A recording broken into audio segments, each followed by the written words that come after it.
Hi, this is Group 4's presentation on the Latinx group Dominicanos. First, we'll start off with the geography and background of their home country, then progress into more deeper topics such as internalized racism, their migration story, and the tribulations they faced in a new country. Hello everyone, I'm Adriana Gavilan. I will be going over some of the history of the Dominican Republic. The Dominican Republic is in between the Caribbean Sea and the Atlantic Ocean. It is bordered by Haiti. When the island was founded by Christopher Columbus in 1492, it was named Hispaniola. It was the first Spanish colony in all of the Americas. Santo Domingo became the capital. It was founded by Bartolome Columbus, who was Christopher Columbus' brother.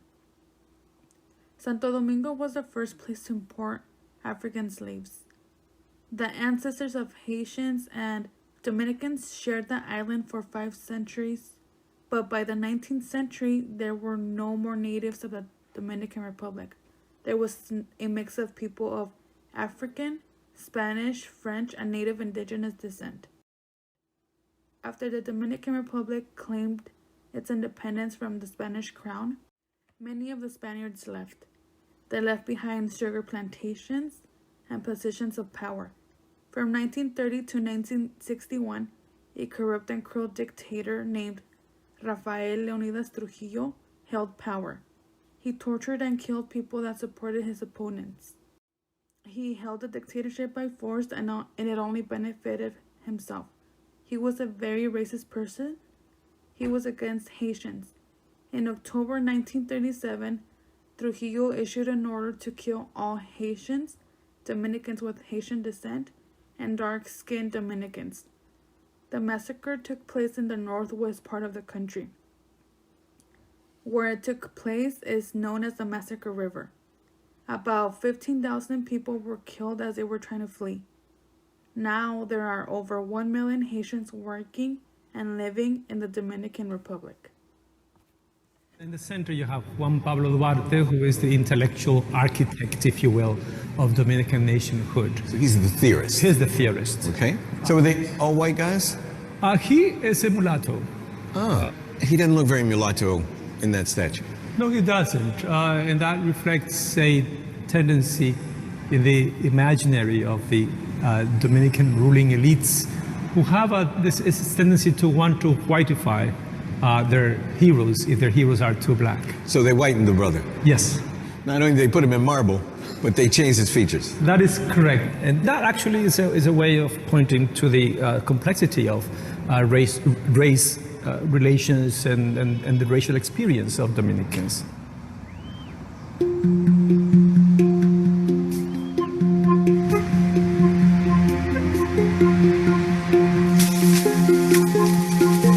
In the early 20th century, the Haitians came back, not as soldiers this time, but as desperate migrant workers. Most of them came during the United States occupation, which began in 1916, part of Woodrow Wilson's policy of extending America's influence in its so-called backyard.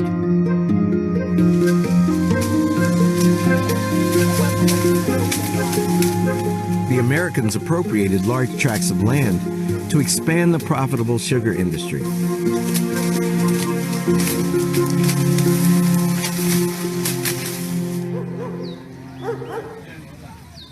But the wages were so low that few Dominicans would do the work, so they imported tens of thousands of Haitians. Plantation dehumanized Haitian workers. They were reduced to a condition of total destitution. Mm-hmm. It is there that Dominicans learned to see themselves as superior to Haitians. In other words, the Haitians became the migrant workers, doing jobs that no self-respecting Dominican would do. That is correct. They became a new class. It became a new class, and because they were so homogeneous, because they were so homogeneous in terms of their hue, in terms of their phenotype, then their blackness became a type of blackness which was different from that of Dominicans. So all of a sudden, the primary opposition became between us and the Haitians. That is true. That is true. So the Haitians then become a factor of Dominican identity. After watching the short clip from the documentary, we get a sense of how Spanish colonization has impacted how Dominicans view themselves and their Haitian neighbors. As Adriana mentioned in her first slide, they were joined together as Hispaniola for 500 years, and the DR's capital, Santo Domingo, was the first place to import enslaved African people. This, juxtaposed to the fact that Haitians were accepting jobs Dominicans were not willing to work, explains how blackness became a Haitian trait and a negative term to many Dominicans. This leads us to our next topic, Dominican sense of self-identity. The documentary goes on to say how these beliefs were taught in schools and repeated through state propaganda. In the top picture, we see a statue of Christopher Columbus. Statues also existed of former political leaders such as Duarte and Trujillo, but their black features were notably erased and replaced to fit Eurocentric aesthetics. This goes to show how deeply ingrained colorism and internalized racism was in the Dominican Republic. While Haitians identified as proud black people of African descent, Dominicans were ashamed of being mulatto and were adamant in depicting themselves as a white nation. They did this by accepting Spanish ideologies, culture, and religion. Hello, my name is Maria, and I will be talking about the United States and its involvement with the Dominican Republic. To start off, the United States established some sort of diplomatic relationship with the Dominican Republic in 1884, when the Dominican Republic declared its independence from Haiti. The United States started sending its troops to help with the rebellion that was happening. About 500 United States Marines were sent over and landed in Santo Domingo, which is the capital of the Dominican Republic, and they were sent over to help stop an internal revolution that was happening at the time. Starting in 1922, the United States military had begun gradually moving out of the Dominican Republic. By then, when the last American troops had withdrawn, the total number had reached to about 23,000 troops. Domestic politics seems to have been the only answer as to why President Johnson decided to send troops to the Dominican Republic. It seemed that he wanted to increase his political power domestically, and also because he was afraid of a communist threat. Johnson's insistence on continuously pushing the communist threat on the public certainly did not stem from the fact that he felt there were serious communists in the Dominican Republic. And actually, President Johnson was spreading propaganda to make far right-wing Dominicans and the world believe that the Democrats in the Dominican Republic were all communist. The picture shown here at the bottom is some of the propaganda that was going on in the country, and on the top picture is showing some of the Marines and U.S. troops that were sent over to the Dominican Republic from the United States. Hello you guys, my name is Sabi Munoz and I'll be talking to you about Dominican migration. For Dominicans, the 1960s were the years of political chaos. Many fled out of their country in search of better opportunities. Dominicans to the United States began to grow dramatically after the death of dictator Rafael Leonidas Trujillo, who had restricted and discouraged international migration from 1930 to 1961.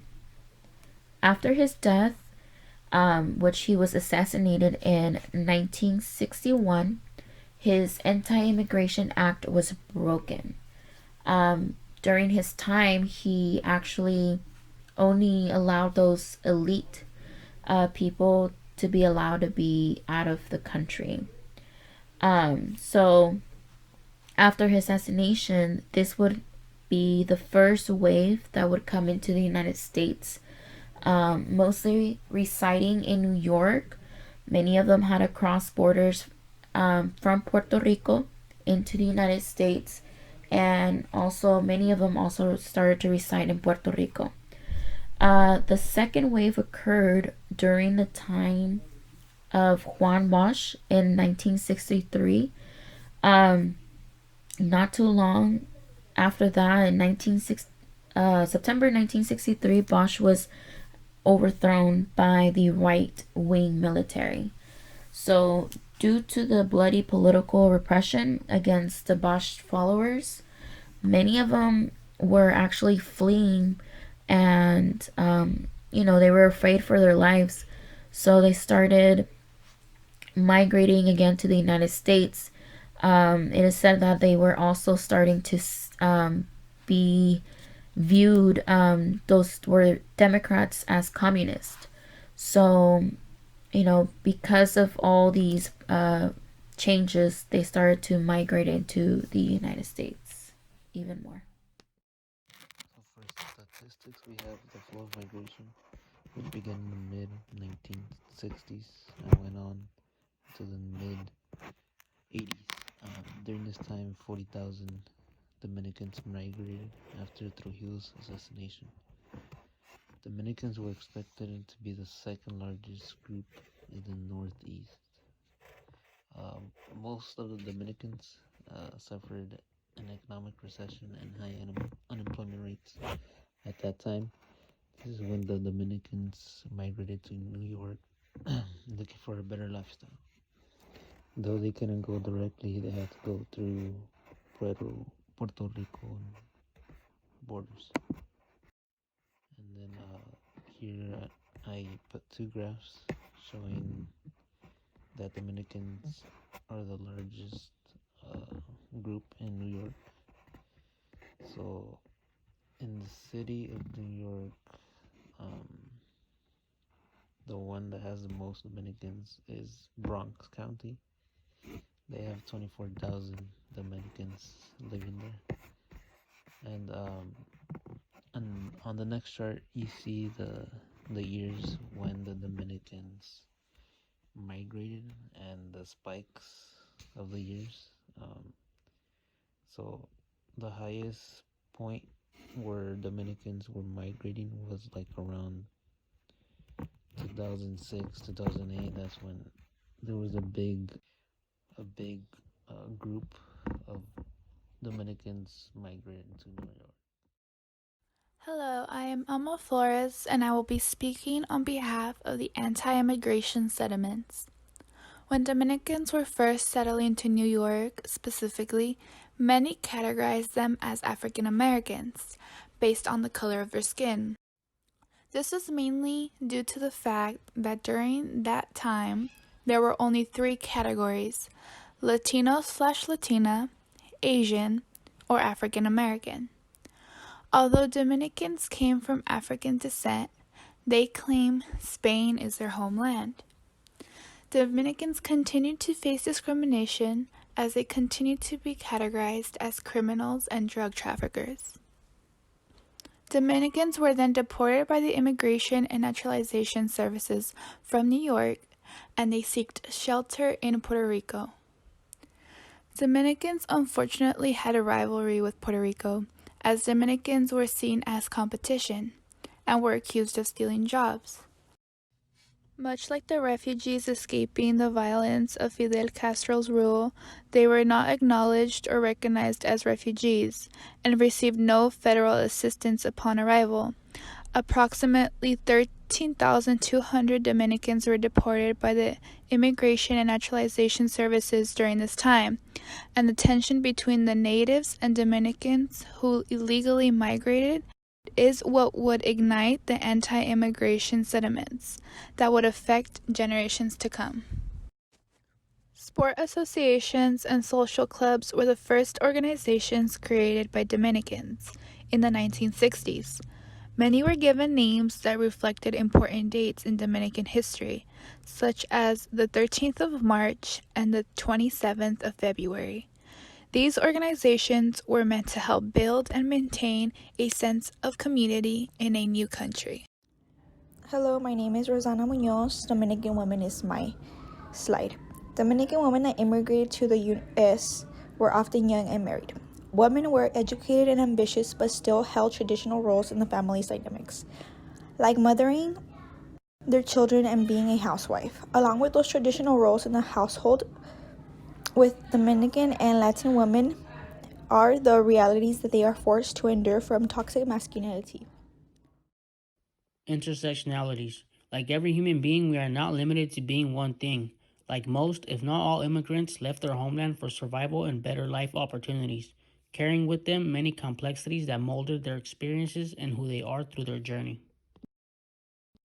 Religion. Dominicans are loyal to Spanish ideologies, which include Catholicism. The Catholic religion was institutionalized into the people of the island of Hispaniola, but the people of Haiti maintained their previous religious beliefs of voodoo. Voodoo has been demonized and conceptualized as demonic by mainstream media. This perception has been shaped by colonialization and attempts to diminish an ethnic group's culture and religious beliefs to further their existence of white supremacy. Race. Dominicans face an identity crisis that has been detrimental to the people of Hispaniola. Dominicans adopted anti-Haitian and anti-African ideologies that have become self-destructive to Dominicans. Many Dominicans have become an outlet tool for white supremacy, internalizing oppression and exercising the same aggressive behaviors on Haitian and African people, as well as denying their own African ancestry. Immigration status. Dominicans had to cross borders into Puerto Rico because of lack of documentation to migrate directly into the United States. Because of their immigrant status, the U.S. refused to categorize them as refugees and did not give Dominicans federal aid. The U.S. was the intervening superpower nation that influenced Dominican immigration. The U.S. is determined to further their imperial empire and lengthen their imperial borders and build their wealth off the backs of poor people from foreign countries through the use of systemic racism. Geographics. When Dominicans arrived to the U.S., they experienced racism through microaggressions due to their skin pigmentation, their immigration status and social class by their Anglo and Puerto Rican counterparts within their own neighborhoods. Because Puerto Ricans are also mixed race in a nation that was also colonized and exploited by the United States, this was another form of internalized racism on behalf of Puerto Rican attacks on Dominicans. Puerto Ricans not only verbally abused Dominicans but also assaulted them physically. They even went as far as blaming them for the high imports of cocaine in the United States. Education. Opposed to their Mexican and Puerto Rican counterparts, Dominicans had an advantage. Dominicans obtained a higher education and were politically aware. These advantages allowed ambitious Dominicans to fill positions in education institutions and local politics, as well as thriving in neighborhood commerce. Mujeres Dominicanas. With internalized oppression and racism living in a desolate nation and its people, women face these issues along with struggles of being single mothers and toxic masculinity dominating their relationships and family dynamics. Many women were abandoned by their spouse or the male suffered injustices due to racist system designed to hurt people of color by killing them or incarcerating them, leaving fatherless children to depend on the mother emotionally and financially. The mother adopting the father role and the children coerced to take adult roles in the family that was critical to their survival, not giving the children a real opportunity at experiencing their adolescence.